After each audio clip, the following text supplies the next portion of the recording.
Now for a story that you're only going to see here on 11 News. A family is speaking out after they say their son's Jeep was stolen from their garage after a break-in. They tell us the Jeep was recovered but was deemed a total loss, or rather totaled by insurance after it was tested positive for fentanyl. Now 11 News reporter Jared Dean is live with us right now. Now Jared, this family says that this Jeep was their son's dream car.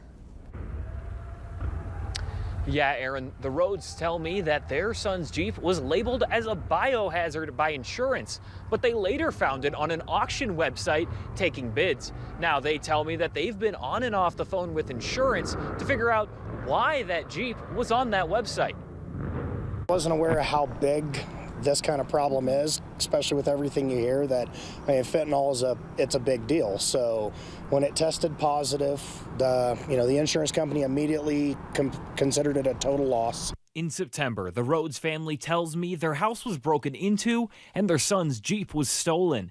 It was recovered in Pueblo, but when their insurance company did their inspection, it tested positive for fentanyl.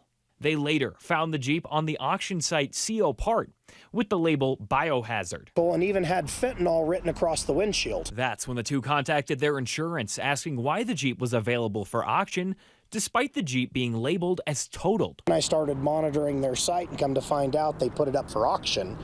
So, that's what really disturbed us. USAA sent them a message back saying in part, quote, "For any vehicles being deemed a total loss for the presence of drugs such as fentanyl, these vehicles are not supposed to be listed as available for auction." The Jeep was then taken off the site after Rhodes said he had several calls with insurance.